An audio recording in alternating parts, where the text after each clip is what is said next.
Thanks for joining me here on Conversations for Yoga Teachers. I'm your host, Karen Fabian, the founder of Bare Bones Yoga. I'm a yoga teacher with over 15 years of experience, a certified personal trainer, and an entrepreneur.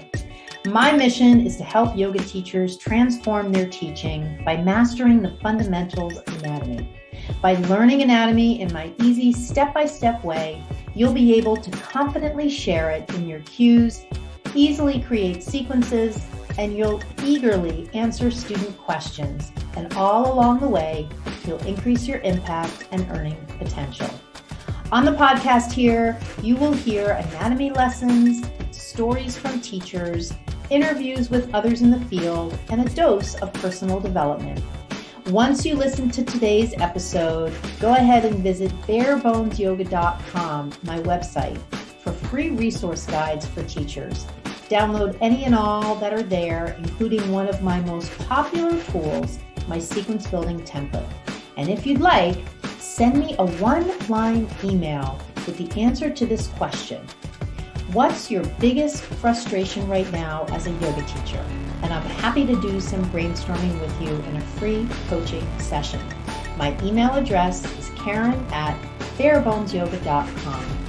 Thanks for taking the time to listen today. Let's get to today's episode. Hi, everybody. Welcome to Conversations for Yoga Teachers. I am your host, Karen Fabian, and this is episode 172. Well, you are in for another treat because I have my dear friend, my longtime yoga colleague, Amy Sullivan, coming in on the podcast, and we are going to really get into an interesting conversation, which is based on the thesis she is writing for grad school. She's going to grad school to become a therapist, and that's not a yoga therapist, although she is a yoga therapist, but she is now transitioning to becoming a therapist, a general therapist. And so part of her thesis is to discuss a particular concept. And I saw her write about it on her Instagram, and it sounded really cool. So I wanted her to come on the show and to talk about it in detail. So this is really one where you're going to want to get a pen and paper, cup of tea, or whatever your favorite drink is, and really sit down and kind of get immersed. This is sort of like being in school. I actually think you could probably get some CEUs for this. So that's kind of the lay of the land for today's episode. I'm not going to go into too much detail here in the intro because I want you to really go in with a fresh mind as to what you're going to learn about, what you're going to hear about. We'll start out, of course, with a little background on Amy. Amy is a longtime, very experienced yoga teacher. She's led her own trainings all around the world. She's lived in many different places and has done a number of different things.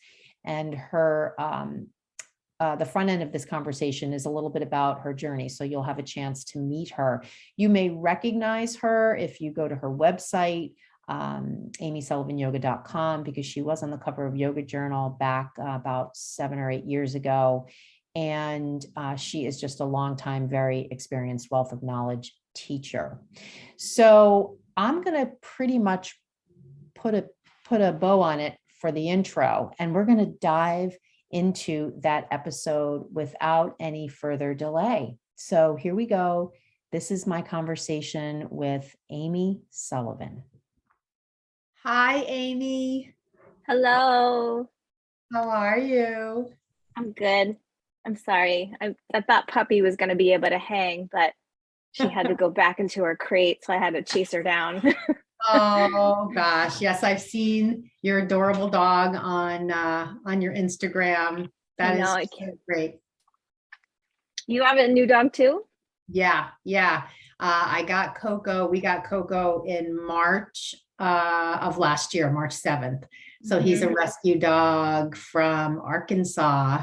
Okay. And, after I've had 3 dogs in my life. Actually, I've had 5, but no, I've had 3, and they've all been yellow labs. And this was my first rescue kind of blend of types. Yeah. He's great. Yeah. He's a handful.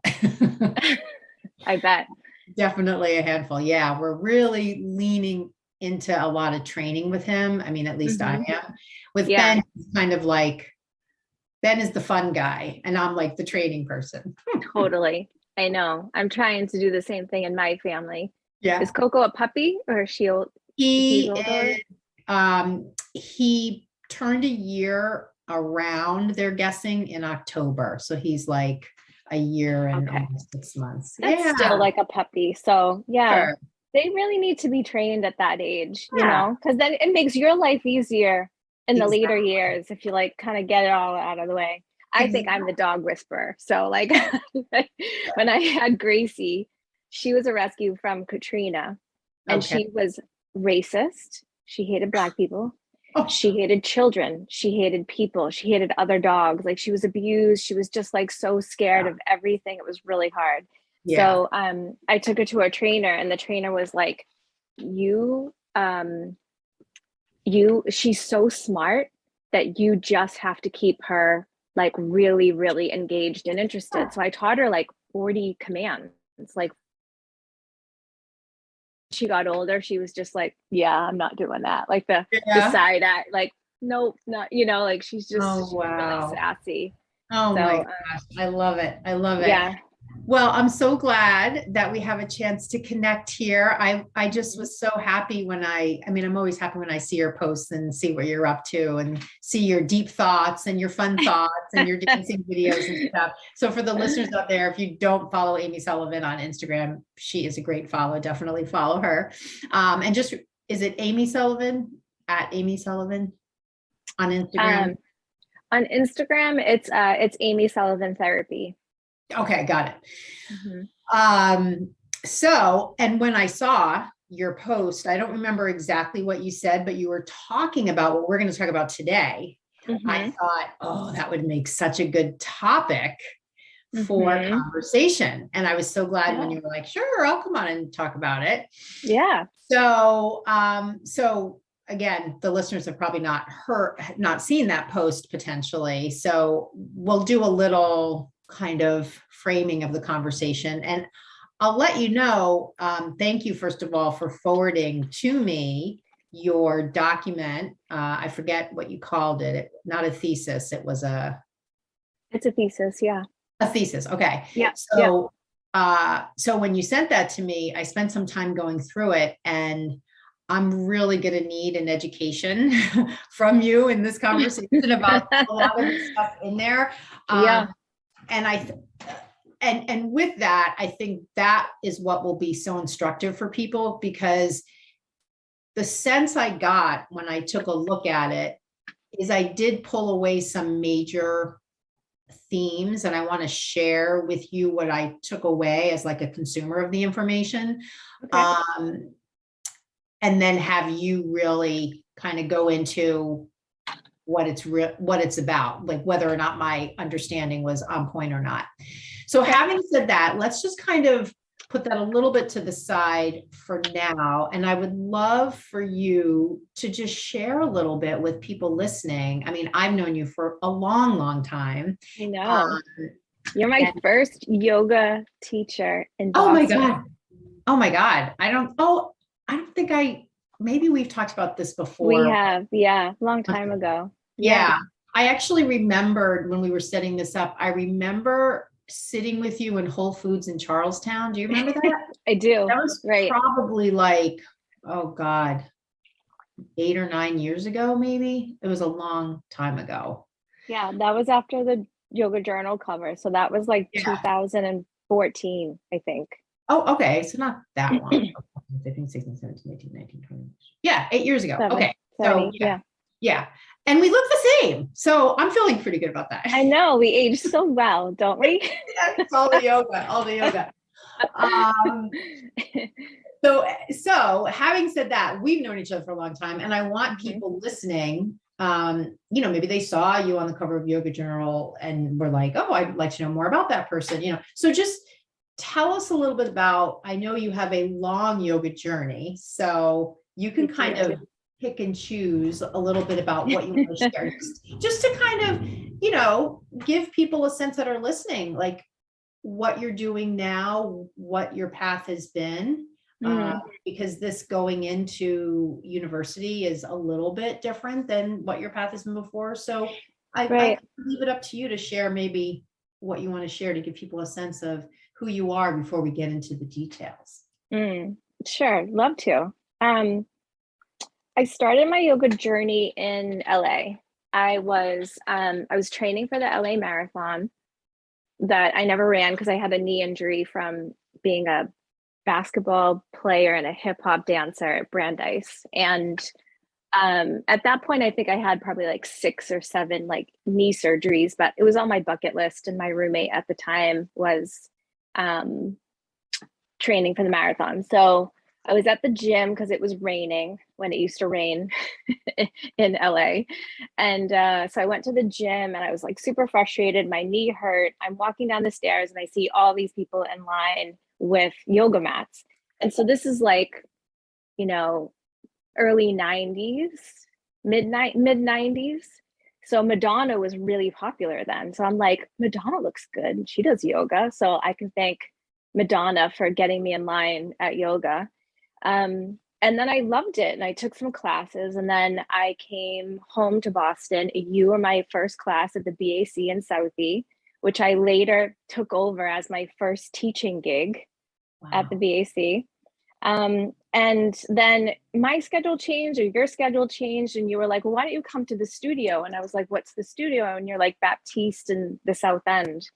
And I remember turning the corner and like smelling that citrus and like the heat that came out of that room. And it was like a holistic moment of like, oh my God, like I'm home. Like this is my home. And Baptiste became my home for years. All the teachers and just the trainings, being with Baron in Hawaii and like the people that I did those trainings with are still people that like are, you know, a handful are like super important to me. We've been on this journey.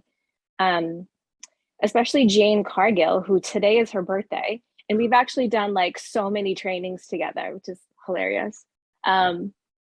So then I started teaching and I taught for a long time, many years. I had private clients and was like blessed to teach pretty much everywhere in Boston. All the Equinoxes, which was sports club at the time.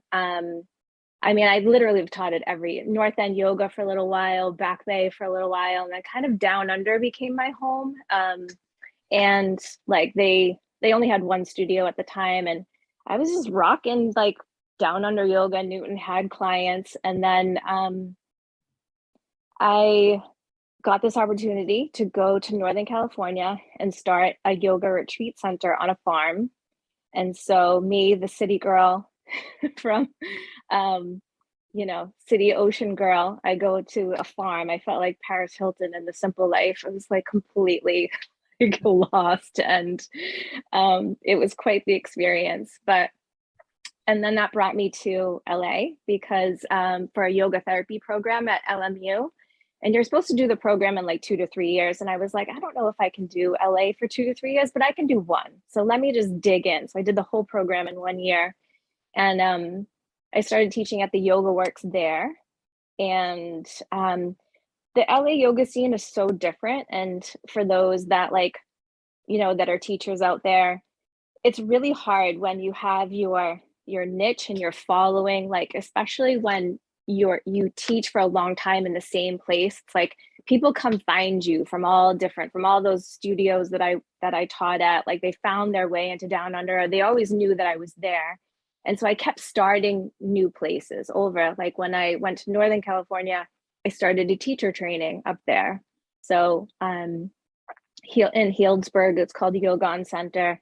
I started running trainings there where they were like weekend long trainings that I designed around the chakras. So they were like 7-month programs. So 1 weekend a month, each designed around a chakra.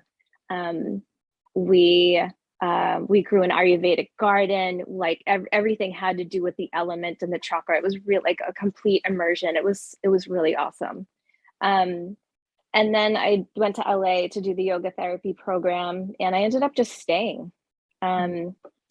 And I loved, so yoga therapy is kind of, for those of you that don't know, it's like, so the three sort of major yoga gurus who kind of brought the yoga to the West was, first of all, the grandfather was Krishnamacharya, right? So he brought, his students were his son, Desikachar, Patabi Joyce, and BKS Iyengar.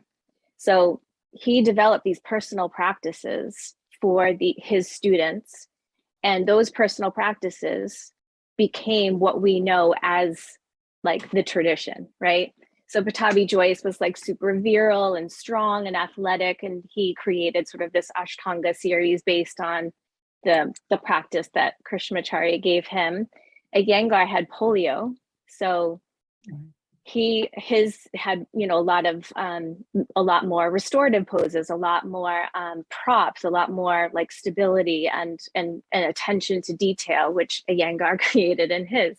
And Desikachar was the one that was like, yoga should be a personalized practice, that it should have a teacher and a student and someone that would know, like a guru, right? So guru means light and dark, someone that shows you your darkness but holds that space for you and knows like all of your mayas, like your body, your body, your mind, your wisdom, your soul energy, someone that can see through all those and helps you develop those practices.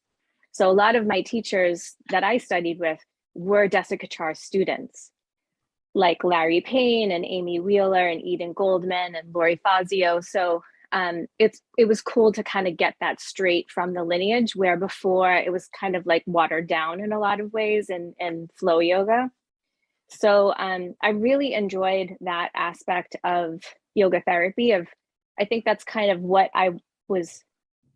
the reason why I got into yoga in the first place was it's really funny because on the East Coast, I was kind of like one of those like new age yogis, you know, that talked about things, expanded, talked about chakras, was into all of those things. Yeah. And then on the West Coast, I was like harsh and hardcore and like really, I was like, oh my God, it's so crazy. The different views.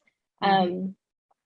So after my yoga therapy practice, I actually, I got into a car accident that was pretty debilitating in 2017, that I was left with post-concussion syndrome and lots of damage to my spine, my neck, and my low back that was like leaning on nerves. And it completely changed my yoga practice. And it's never been the same since. And it changed the way I taught, changed the way I move, it changes the way that I look at yoga as well.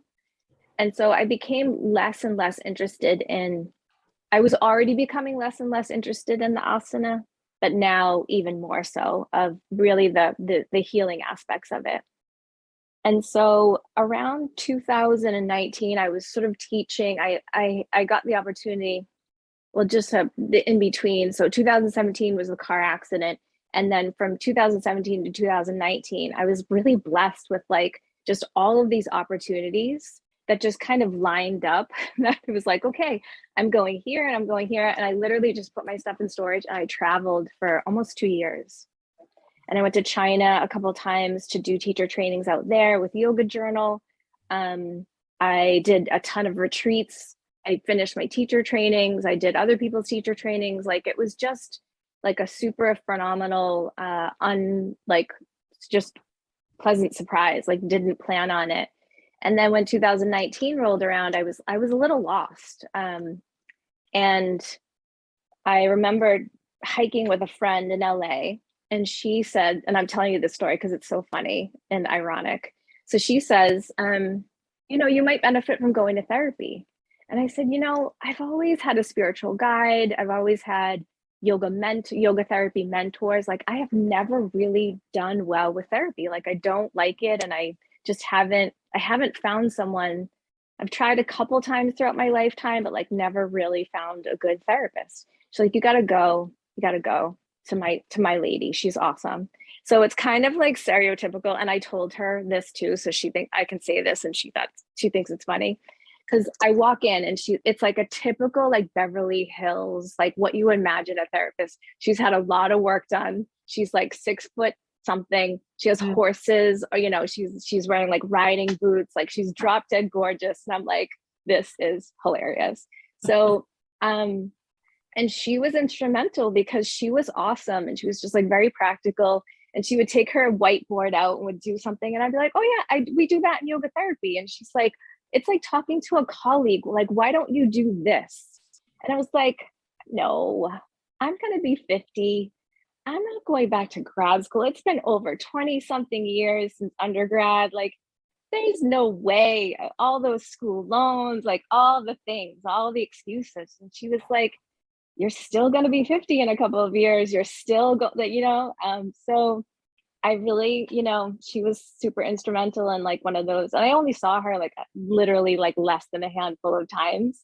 And she made such a, such a mark that I went to go check out Pacifica, which is in Santa Barbara outside in Carpinteria, I should say. And it was just one of those like Baptiste moments where I got on campus, and it's a very charged land. Like there's a Vedanta temple, or there's in the back, and it's on Jesuit land. So it's just like, it's exactly what you would want it to be and what you think it would be. And it's very charged, it's very spiritual. And I went, we took a tour, and I was like, I don't care how much this costs, like I'm in. So the program is set up, it's 1 weekend a month that you go there and you live there in these high-end dorms, and they feed you, and you're sort of immersed from Friday morning to Sunday night. And that was about 4 months of that until now. We've been on Zoom for 12 hours a day from Friday morning to Sunday night. So I'm wrapping up this chapter. I just had my second to last weekend. So my last weekend at Pacifica is next month in March. And then I graduate in May. Wow. Whoa. What a way to catch up. I mean, that is quite, so there's so many. That's just the highlights. Yeah. There's so many different questions that came to my mind as you were talking. So, I'm not quite sure where to go. First of all, thank you for sharing that kind of chronology. That's just fascinating. One of the things that I wonder, if we go back to when you first mentioned yoga therapy as something you were going into, what was the thought there? Like, what did you think you wanted to do with yoga therapy information different from teaching yoga classes? Like, what was kind of the motivation there? Yeah, it's a good question. I felt that, I guess you get more of, you're more invested, and you're also more engaged, and you also get to see people's path when you are working with someone individually. And so as a yoga therapist, I would take on clients, and it's basically like short-term therapy, like short-term yoga therapy. So a yoga therapy client comes to me because they've tried all other things. So sometimes I'm an advocate for them to try and figure out like what all of their pieces, that like whether they have like an autoimmune disease, or if they have gut issues, or if they have migraines, or, so my job is to, which is really different from being a therapist. As a yoga therapist, I'm the problem solver. Like they come to me because they're out of options. They've tried all different things.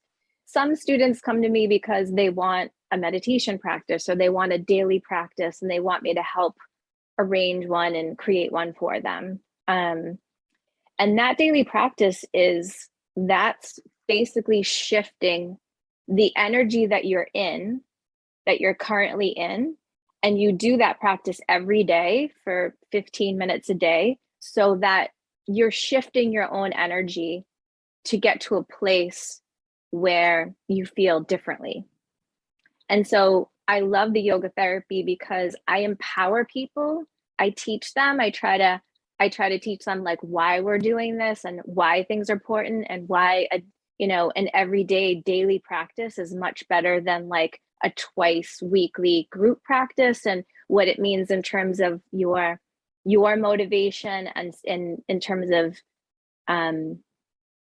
being autonomous instead of being led. And don't get me wrong, like being led practices, like it's not like one's less than or better than, it's more like whatever the student is ready for. Like it's okay, like it's a path, and everybody's path is different, so there's no judgment.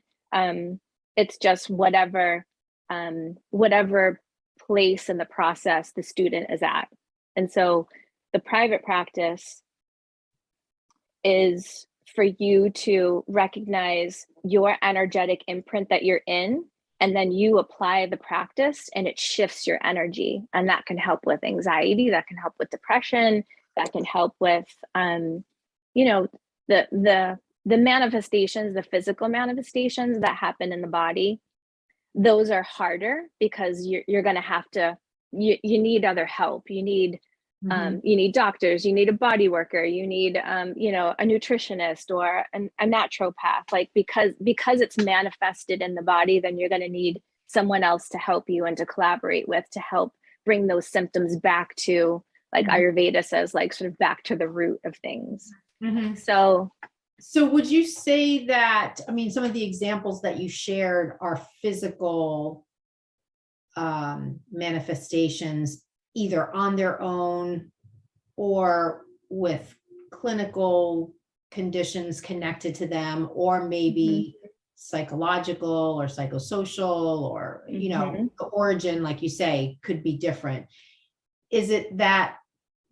However, is it that the people that come to you as a yoga therapist are coming to you with a physical concern, or do they come to you sometimes, like when I hear therapy, of course, I think talk therapy, psychotherapy. Is that also a type of referral that you might get, or is it always people with a physical concern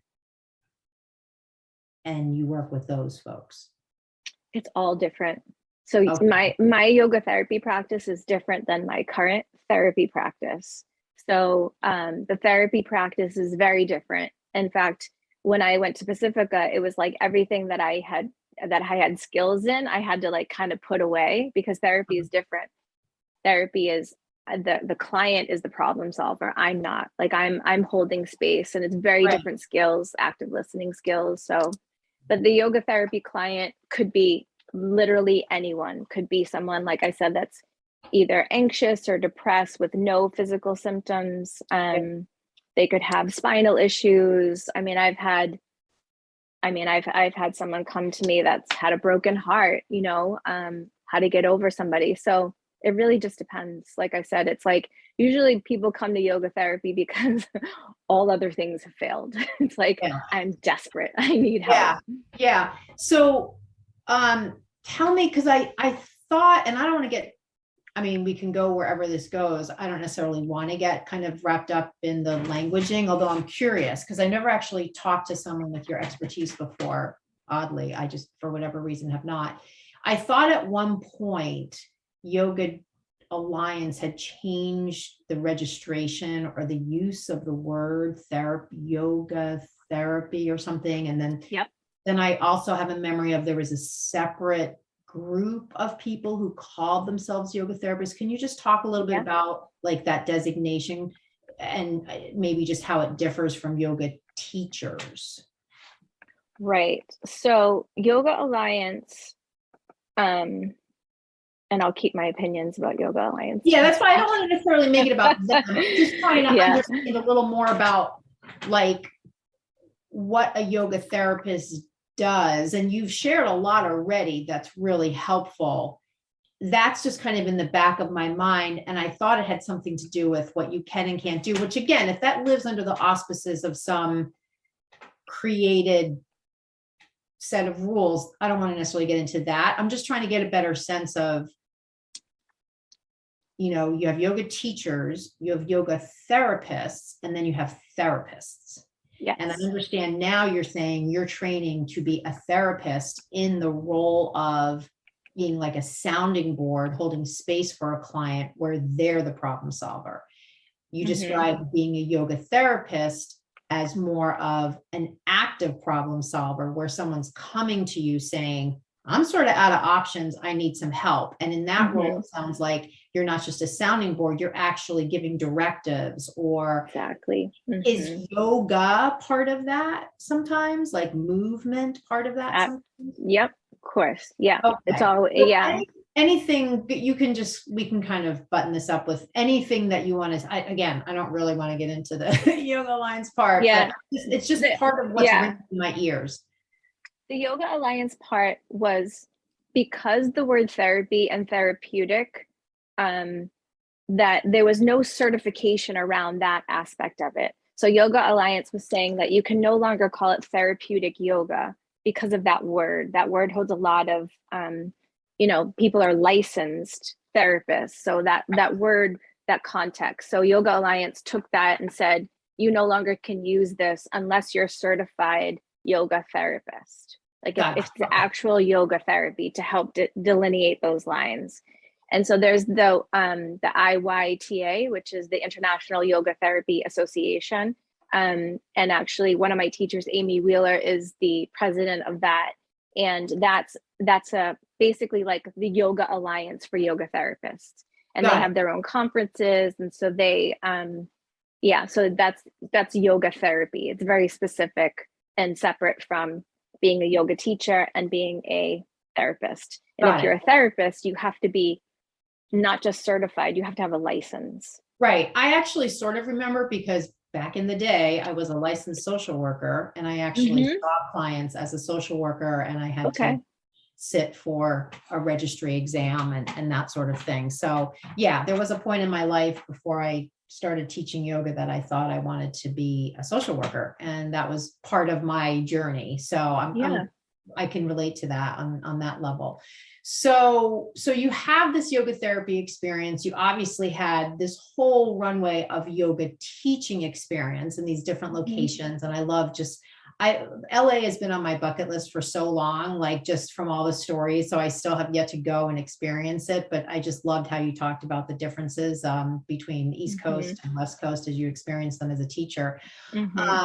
So tell me, now that we're really making the distinction between yoga therapy and therapy, like what was the motivation there? Because now you're really sort of, not that you ever put anything on the back burner or a back seat from what makes you with all your experience. However, as you said, being a therapist, a talk therapist, is definitely a different role than being a yoga teacher. So I guess my first question is, how, I'm assuming you feel great, like this is the time, like to kind of put the teaching part to the side for therapy. So tell me a little bit about how you came to that decision and what motivated you there. It kind of was organic, and my yoga therapy clients, like I said, was sort of short-term therapy. They would come to me and I would help them over a speed bump, and it would be like, you're great, like we're good, like 6, 7, 8 months later, and they would leave. And I felt like, great, I did my job. I got them out of, over their hump, and they have their practice and they can always come back. And then they started coming back, but they started coming back with different things. And I was like, well, and then I found myself in like tricky territory of like, this feels psychological, this feels, but it also, like, I was kind of out of my scope of practice at times.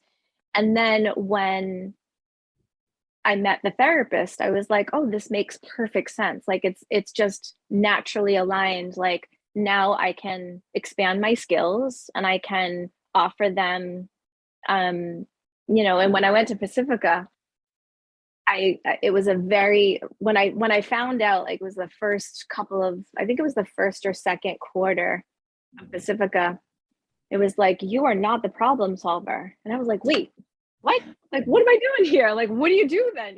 So I had to like put all of these skills to the side and just develop new ones. And it's been a crazy, beautiful journey. I mean, to enter grad school, like psychology grad school at 50 or almost 50 was like, I didn't really receive any new information in terms of like what my life has been personally, but to look at it through a different lens has been transformational.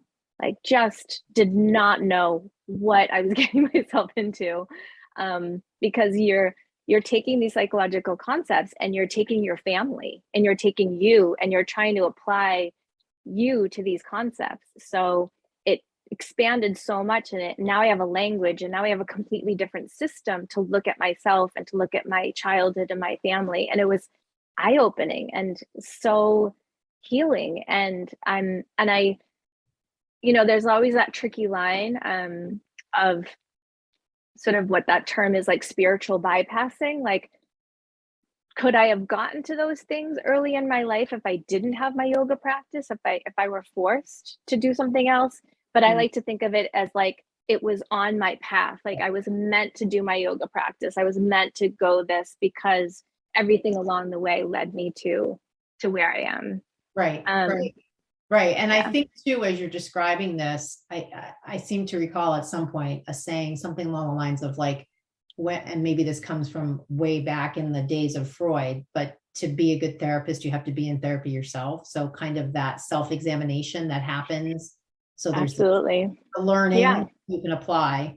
And I mean, I think the other thing that came to mind when you were just talking, over the past couple of years, I've done, I don't want to say a huge deep dive, but I've done a lot of learning about neuro-linguistic programming, which I'm really fascinated by, which definitely isn't therapy. However, it is a way of interacting with people where you are more of the observer. And just the little bit that I know, it's like my antenna is way up now when I talk to people, especially when I work with teachers in my own program, which is more of like a one-on-one coaching type thing. And so I wonder for you, when you were just talking about putting to the side your skills as a doer and a problem fixer, would you say that what replaced that was more of like a super honed listening antenna? Yeah, you learn active listening. You learn how to attune in a different way. Polyvagal theory by Stephen Porges in trauma talks about this sort of co-regulation and neuroception, where your body, and we know this in yoga too, your body attunes to each other. There's nothing better for a sort of a dysregulated client is a regulated nervous system with them. So we become their co-regulation, and it's all having to do with the vagus nerve, which you know about, and it's related to all of our senses, and it goes into our organs, and the vagus nerve goes into our eyes and into our nose and our ears and our sense of smell. But all of those have to do with how someone feels safe by your senses, by looking at someone, because someone that has had trauma, they're already hyper vigilant. They're already, attuned to the outside world to make sure of their safety. So anything that we can do as therapists to find that co-regulation.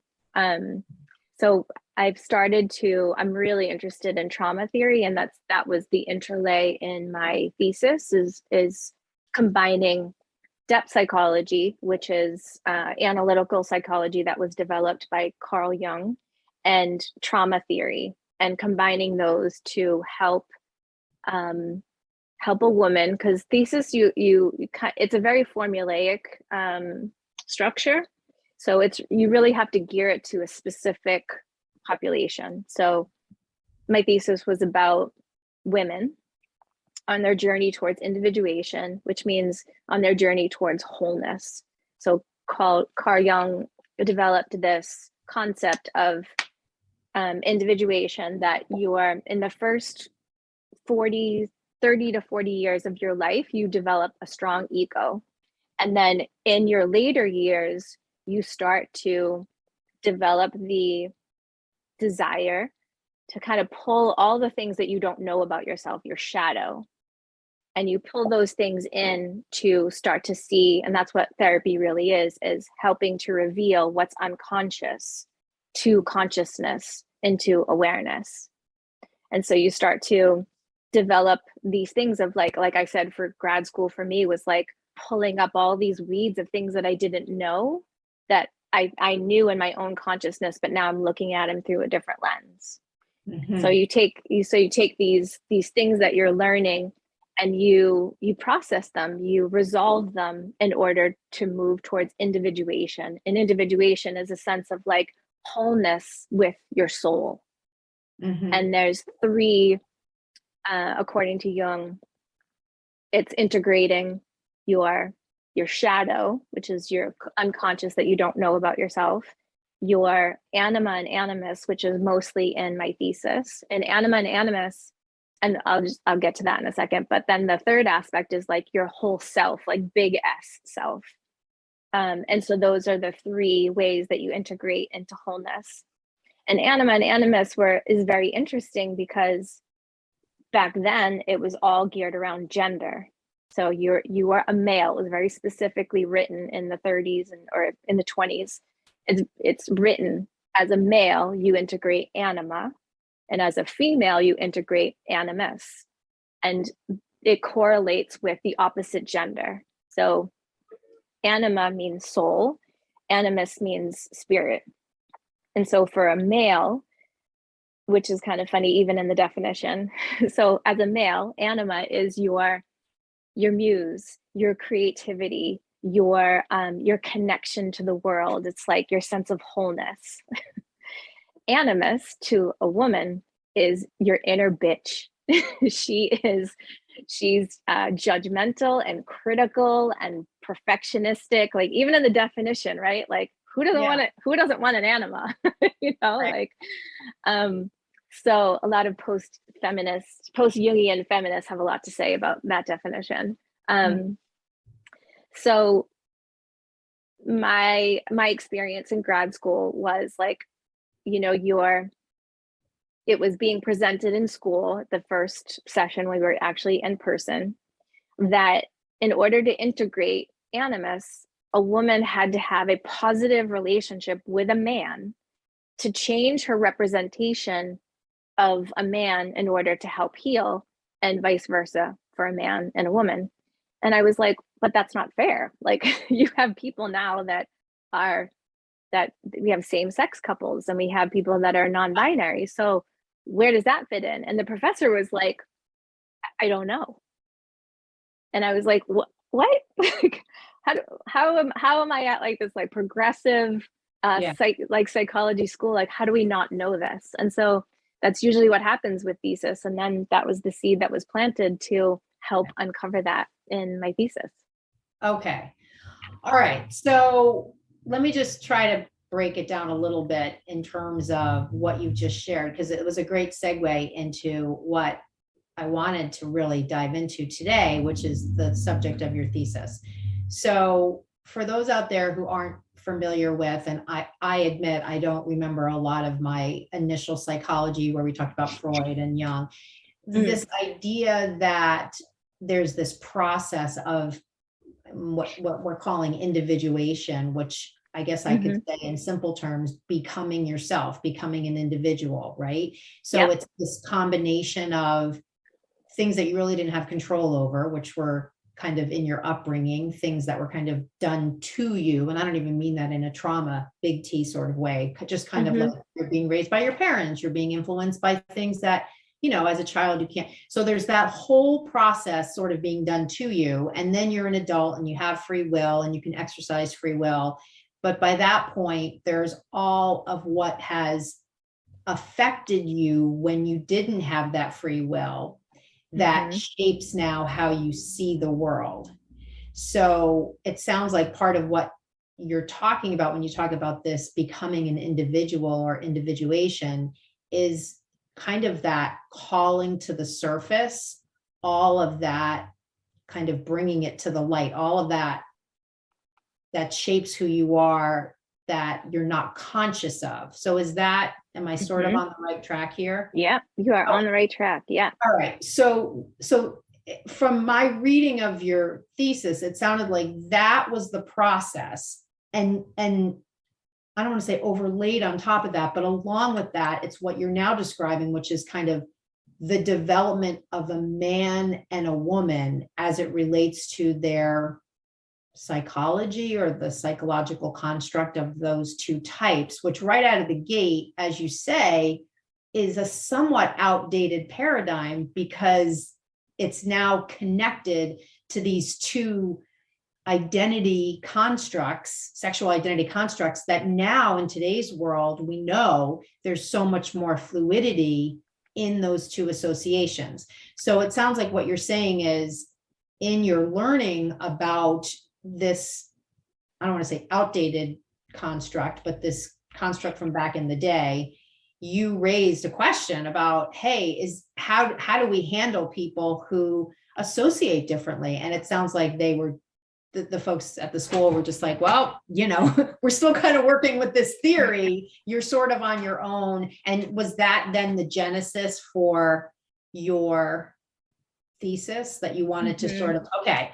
And I remember I seem to, when I was writing down some notes, when I was reading the thesis, you had said, what relationship does gender have on the development of the feminine, and how does it affect her? So I remember that being one kind of central point.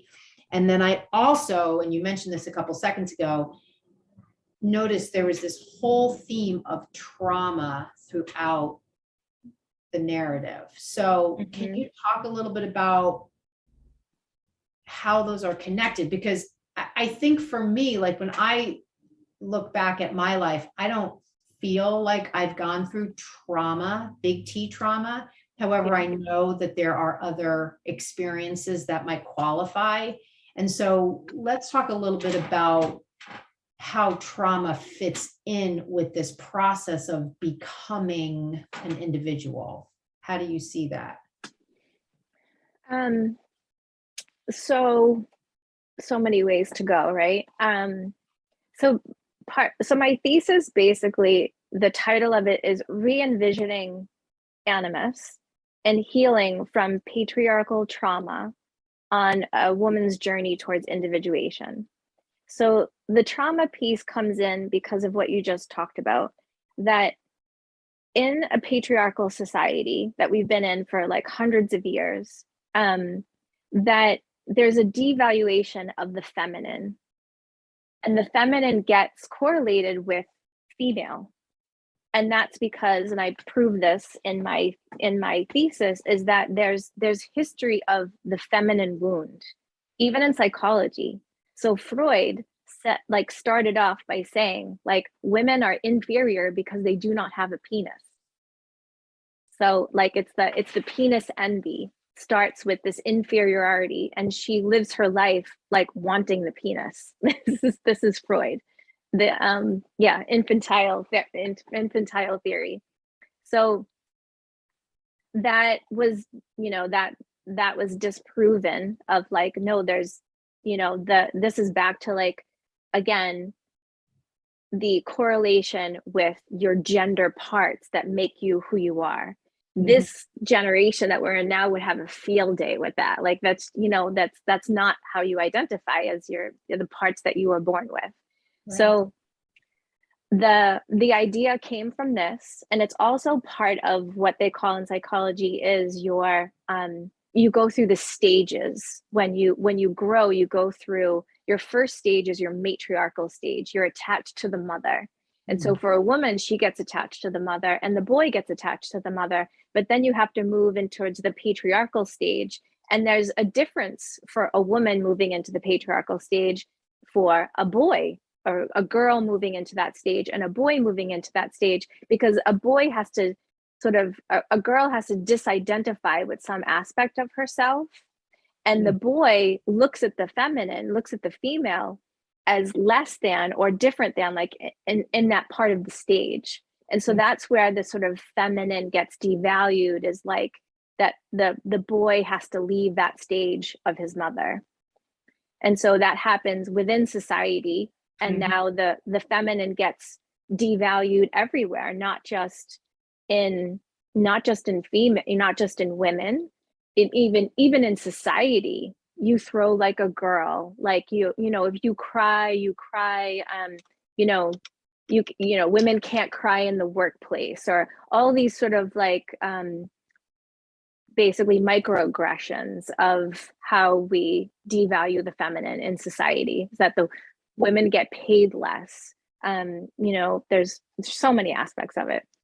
So we call it like we call it the patriarchal trauma to a woman, where we have to disidentify with our feminine in order to be successful in a patriarchal society. So we have to put that feminine aspect away. And if you look over history changes because of the role of the woman, you know, in terms of her relating to herself, her resilience, her strength, how she looks at things. And so the aspect of the trauma piece into the thesis was, how does trauma relate to being a woman in society? And how does that relate to anima and animus? Because if you're trying to integrate animus, but animus is everywhere. Excessive masculine is inside of everyone, because we live in excessive masculine society. So how do you you integrate something that's like you're everywhere? already full up anyway? Right. So it's a challenge, right? It's a challenge, and there's no easy answer, because we're talking about like really big intricate concepts. So anima and animus are part of what's called an archetype. And an archetype is it's like an imprint.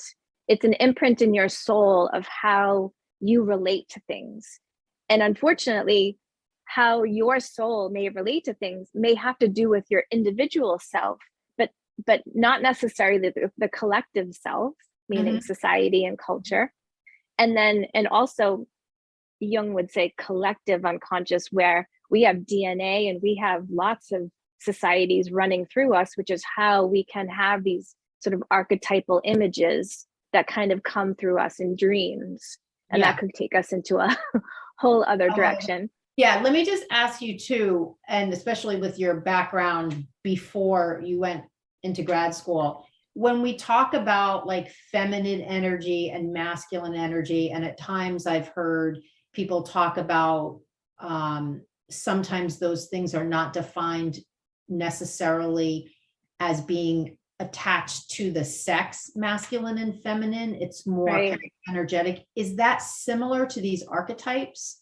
So when you're saying like women are being bombarded with this masculine energy, could it be that that doesn't necessarily mean I'm working in a workplace where I'm surrounded by men? It could be I'm being bombarded with that archetype type quality just out in the world, in advertising, in languaging, in all sorts of things that don't necessarily look like men. Right.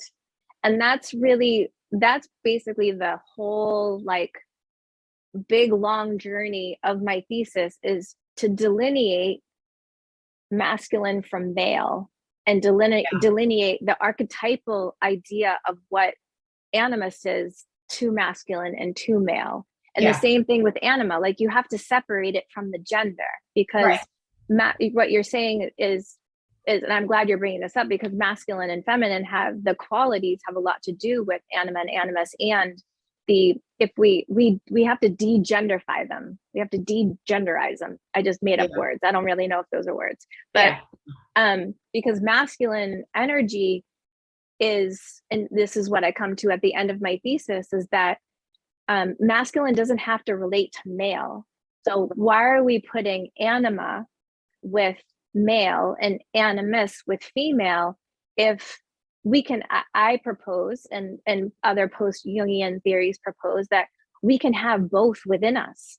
Like if I'm out of balance, I can look to my archetype of anima. I have anima inside of me, even if I'm a woman, because anima is creative and it's a muse and it's connected and it's soul energy. I have soul and spirit inside of me.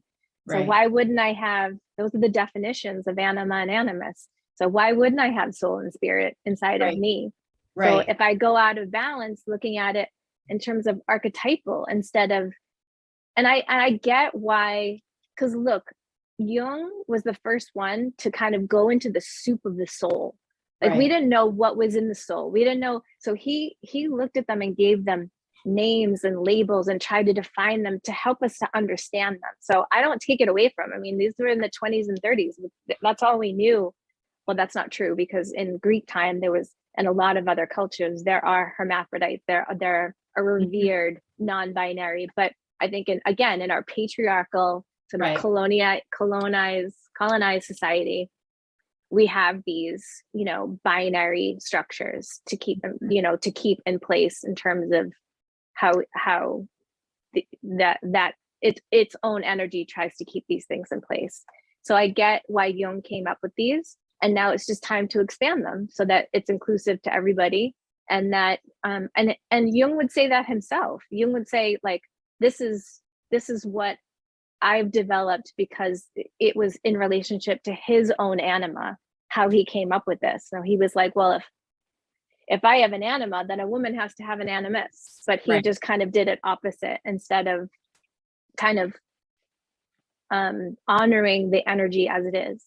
So I have masculine energy inside of me that needs structure, it needs time, and it's sun energy. It's very like yoga, Ida Pingala and Sushumna, the nadi system of like feminine and masculine. And I have feminine inside of me. I have moon energy, and I have and to even write this thesis, I was fighting against my own masculine. Like my feminine wanted to like go into all these books and just go deeper and deeper, and my masculine was like, no, we have deadlines, we need to meet these things. So I was like fighting against my own.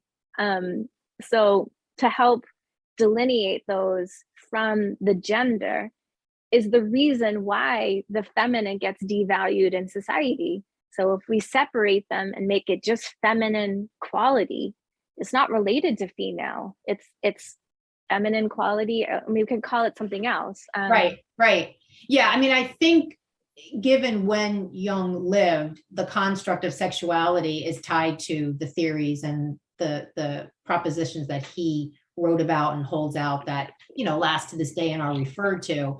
However, like you're saying, there's this evolution of not only language, but lived experience that goes back and sort of questions that. And I also totally get what you're saying about sort of decoupling this idea of masculine and feminine from the sexual organs and just making it sort of agnostic to sex and more just qualities. And I love those examples you gave because it really made it tangible, like feminine, masculine qualities. What are they? Energies. What are they? And, so that now I feel like I'm sort of more on track, and I hope the listeners are as well. So the piece that I'm wanting to understand more is, and I was going to say as a woman, but again, we're trying to kind of decouple it from, the sex part.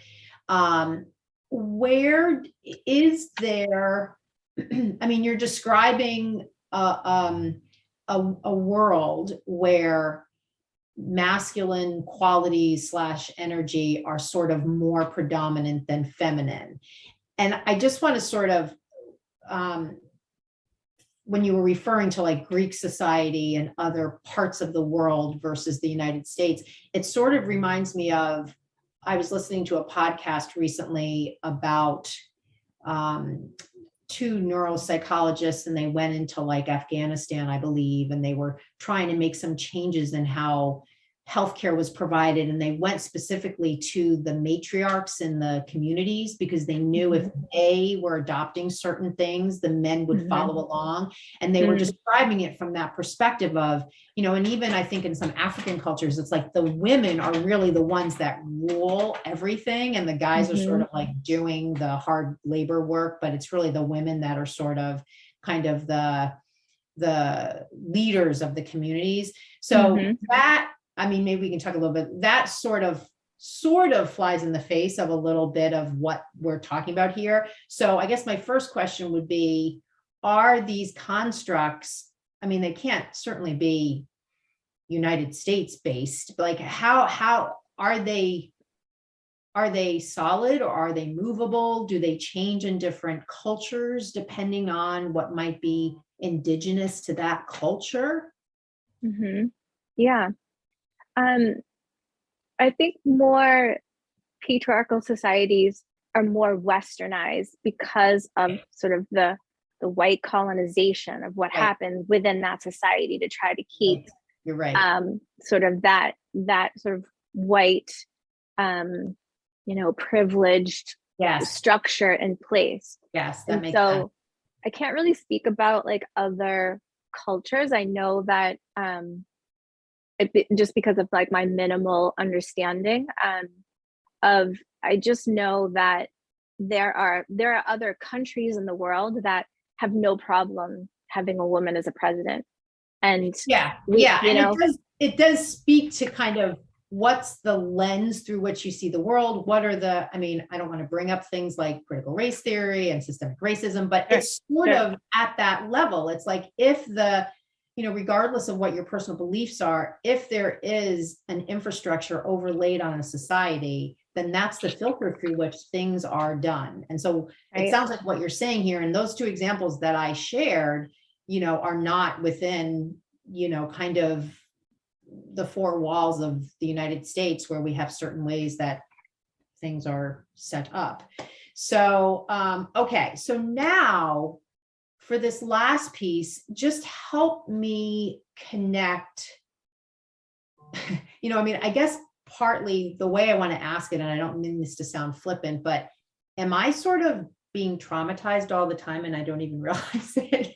like that, because the trauma connection is where I'm getting stuck. Like now we're decoupling it from sex. We're kind of saying within the infrastructure of society, as we sort of know it in the Western world, there is heavier on the masculine versus the feminine, both in tactical action and behaviors and languaging and all of that. So does the trauma then come, like, do I not have agency over my way of being in the world because I'm now operating in this matrix where? Well, I think that you're touching upon a really good point. It's like, it's all about your awareness and your experience. And that's where the empowerment piece comes on both ends. Like, so a woman can't survive in a society that the feminine, or she can survive in a society that's ruled by patriarchal forces, but she can't thrive. So in order for women to thrive in a patriarchal society, the men have to do their work too. So that means in the same way, and it's very similar to what you're talking about, like it's very similar to the idea of privilege. Like white men have been rulers for a long time and they benefit from their power stance. So they have to do their spiritual work. They have to tap into their anima and animus and let it flow and give up that sense of power and control in order for other people to have sort of that equality. And until they do that, we're going to have a lot of like, we don't live in African societies where the matriarchal, like you listen to that, like that would be amazing. Who knows? You never know when someday. But the trauma piece that got interlaid into the thesis is because of the patriarchal trauma, meaning the devalued. I basically did it on three levels: an individual level, a collective level, and an archetypal level, in order for a woman to move through individuation. and believe me, I didn't start this way. Like, this was the journey of like, wait, what? Like, well, how is she going to integrate Animus if she's in a patriarchal society? And so that sort of like came through. And so it kind of just became this sort of sacred role of threes of individual and collective and archetypal. So an individual trauma is, and yes, you may experience it on a daily basis. Can you imagine if you're a Black woman in this society at that, the intersectionality of being a woman and being Black? So the kind of sort of microaggressions and that we have to deal with on a daily basis. So on an individual level, a woman heals her trauma by integrating her animus and doing her work, by delineating what her experiences of trauma, resolving those aspects of herself, and also resolving her, if she has any sort of those negative connotations with the archetype based on her experiences with men, and delineating those within her in order to empower her and reclaim her own feminine. And if she does that, then that spills into the collective, because if you have women that are reclaiming their feminine, and I talk about this a lot, like supporting women, like there's this idea, and I know this could probably go on for another hour, of how women support each other instead of what happens in society when we don't support each other and becomes sort of like jealousy or envy, or how that, because of the lack of sense of femininity, again, it's like taking the masculine, the competition, and bringing it into sort of women. So I think women supporting women can help the collective, in addition to men doing their work and integrating their letting go of their excessive masculine, being more vulnerable to, and that means society is going to be like, allow that too. I mean, men have been brought up to, you can't cry, you can't show emotions, or you're being a girl, or those kinds of things. Right. And so if we do it on the individual level and we start to integrate and let it flow over into the collective level, then the archetype changes, because according to Jung, the archetype includes all cultures, all aspects, all myths and images and imprints of all societies that make their way into the archetypal imprint of it. And then in our culture, we start to change it. So thanks to this generation, they're changing it. They're changing the conversation. And it's actually bringing us back to old Greek times, where hermaphrodites, as I mentioned, and non-binary, and there's many cultures in Mexico, Hawaii, and that honor non-binary or transsexual individuals as revered, instead of being, dehumanized as some do in westernized societies. Right. As you were talking, I was thinking about so many of the athletes who are male, who have recently, like a Michael Phelps, shared his challenges with mental illness, and how that was seen as such a groundbreaking, courageous act. And would you say that kind of action by a male is kind of a bringing in more of the feminine, and kind of not shunning, but sort of stepping outside the expectation of the male to keep everything inside? Absolutely. Yeah. I think there's got to be pioneers from men who are revered to be more vulnerable. Like I think about like a Tyler Perry, who has been an advocate for sexual assault of men. And so I think that like it's people like that share their stories, and that, because just like everything gets pushed down in society unless we bring it up, unless we normalize it.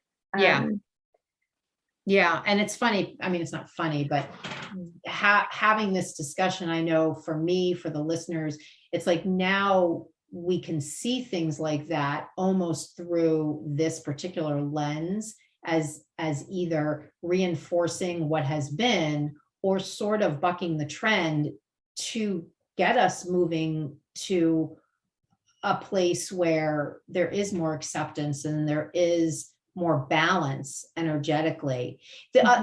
As we kind of wrap up here, I want to just ask you, kind of one follow-up to something that you said. When you were talking about the shifting of things, and that men, people who associate themselves as male, with the behaviors and attributes that are part of that archetype. And you were talking about, the work that they can do to sort of be more balanced. If you're associating as female, or if your behaviors and attributes are more in the female realm, can you continue to create balance in your own world, regardless of what actions other people take or don't take? Because we're talking about this as individuation within the construct of a society, whatever you want to call it, right? An environment, a community where we can't control. It's kind of like stoicism. We can't control what anybody else does. Yeah. But yet that affects us. But yet we have control over what we do, what we say, how we are in the world. So is that still, I kind of want to end on an optimistic note. I guess I'm looking for like we can still, and I don't even want to say as women, because again, it's not, we're kind of decoupling it from the sex. Right. So I guess I'd say as individuals, can we create balance within our own being, regardless of what other people are doing or not doing? Absolutely. Okay. I think that's the process of that's the process of individuation, tying it all back to the beginning. It's bringing in what we don't know in order for us to feel more whole and more complete. And so if we honor that we get imbalanced, and there's a fluidity of how to bring ourselves back into balance. So if we're more aware and we learn more balance, and we learn how to be more centered, and what you do in your life and in your environment makes a huge difference. Like what you do matters. So what you do matters within your own being, and what you do matters in your environment. And because everything is connected, your environment is connected to the culture. And so, and yes, these things exist in the world on a systemic and on a place that's been in place for a long time, but that doesn't mean that there isn't other things going on, and that otherwise we would be China or we would be Russia, we still have agency. And so I think that's why I love being a therapist, is I love sitting with people that are they need a safe space. And this kind of goes back to one of your other questions earlier on, is like you said, like you specifically may not have experienced trauma, but the definition of trauma, any kind of trauma, is the inability to process something as something was happening. So something was happening on the outside, right. And whether you were a child or whether you were there was just too much going on that you couldn't process it and you couldn't integrate it, that can be traumatic. And so a lot of what we do in therapy is that we go back to the initial caregiver, especially in psychodynamic theory. We go back to the initial caregiver relationship of what you got and what you didn't get. And that sort of your attachment style, your pattern of attachment, and how that follows you into your relationships. And it shows up in certain ways as to, if you had a secure caregiver, then you're probably more secure in the relationships. If you had an imbalanced caregiver, you might be more anxious or less trustful. Or if you had a caregiver that was absent or not there, then you might have an avoidant personality or an avoidant attachment style, because that's what you learned. And so individuals, no matter how you identify, if you become more aware of your imbalances and you start to bring up and uncover some of the things that you didn't know about your childhood at the same time, trying not to vilify your parents because they did the best that they could for the most part. I've had many clients that haven't had great parents, but hopefully our listeners have had great parents, that they understand that aspect of it, that we don't want to make our parents wrong or blame our parents. They did the best that they could. But how do we take what we know about ourselves? And my biggest mission is just to empower, to help people become aware in the process while loving themselves, while having compassion, because ultimately that's the missing piece, is that, I've been my thing is I've been so critical of myself, and it's worked for me, I've been just a worker bee, and just worked hard and hustled. But the critical piece has kept me from growing, because if you want healing, if you want to be a compassionate being, if you want to have peace, you have to practice it on yourself. You can't change something that's happened to you by beating yourself up, because it's the same energy that created it. And that's my favorite Einstein quote is, you can't, you can't, you can't heal something. You can't solve a problem with the same energy that created it. So that first integration is, how can I be kinder to myself? I mean, it goes back to yoga, the first, ahimsa, kindness. How can I be kinder to myself? How can I understand these things? And so that's really my mission as a therapist, is to create a safe space where someone gets to love themselves in the process of uncovering things that they don't know about themselves, and to empower them to make a change and do something different to get different results. Yeah. And just the way that we're kind of wrapping up this conversation, the other reason that you're bringing up such great points, and the reason it really resonates with me, is because it sort of, in a way, separates it from kind of the geopolitical forces and brings it down to the individual, and just this concept of living in balance. And if we kind of strip away the terms animus and animus and anima is different. That it really is, like you just said, it's like trying to find balance. If I'm running around the house crazy, I'm working on a deadline, if I need to stop and take 5 deep breaths to feel my feet on the ground, and to bring my, it can be at that level and still be part of this conversation. It doesn't have to go to the conversation of, which I think is more charged for people, when we start to talk about countries and cultures and things that you may or may not believe in, or, then it's like people start to get dug into their camps. It's like, hey, we're just talking about living in a balanced way. And that requires some uncovering of, it sounds like what you're saying is some uncovering of the mindsets and the behaviors that you might have developed where you really didn't have a choice, in a way. So it's just kind of how you sort of turned out. Right.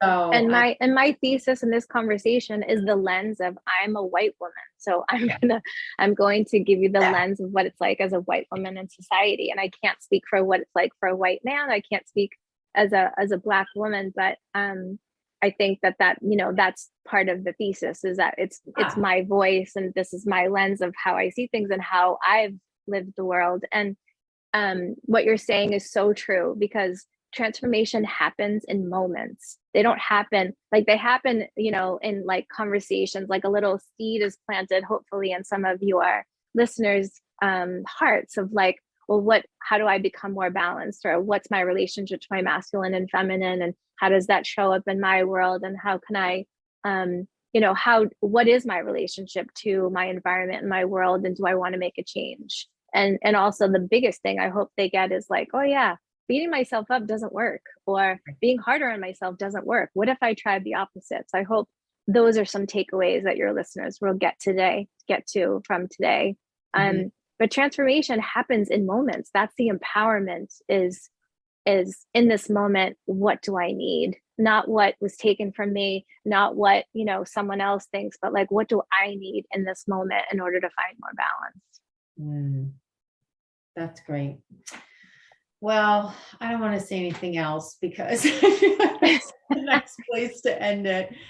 Oh gosh, I mean, thank you so much. I'm giving you like a little virtual hug here. Yes, I know. Yes. Thank you so much for inviting me on. Of course. This was like a little grad school, like in-service kind of lunch and learn sort of classroom vibe. I really liked it. I really feel like, and this was different, for the listeners who've been listening for a while, this was different than topic wise and just like getting into the terminology and being part of like the learning process at the graduate school level and everything you're going through. This is a really different kind of conversation. So I really appreciate you sharing this and having this kind of be part of, the mix of what I share with people on the podcast. So thank you so much.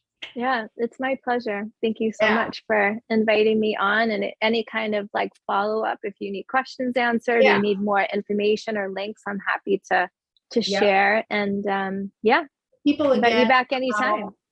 Tell people again how to find you on Instagram if they want to send you a DM, if anything was like thought provoking for them, or they have questions about any of your not footnotes, source material or any of that. Yeah, thank you. I'm at Amy Sullivan Therapy on Instagram. And then my website is still amysullivanyoga.com. So you can just go to my website and find me there, which is very yoga based. I don't have a new website yet. Yeah, but that's how they can contact you, right? Yeah, for sure.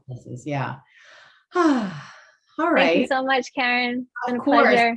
Yes, I'm going to end it here for the recording, and then I'll catch up with you after this. And this will actually, today is Monday, the 21st. This will go up a week from today. We'll go live and I'll send you the link, and then I'll follow up with you afterwards about that. All right. Thank you so much. It was a pleasure, and I'll talk to you soon. Thanks, Karen. Bye. Bye. Hi, everybody. Thank you so much for listening to that episode. Before you go, I want to let you know about a new mini course I just created as of October 2021. It's called the Yoga Anatomy Blueprint Learning Program mini course. It's essentially an introductory version to my signature program that teaches you anatomy so that you grow your confidence in sharing cues and sequences and in all those conversations you have with your students. If you're like some of the yoga teachers I speak to, you might feel as if you don't have the time to do my full program. That's one of the main reasons I created this mini course, which will give you all the same steps in my signature blueprint approach to teaching you anatomy and will allow you to complete it in much less time.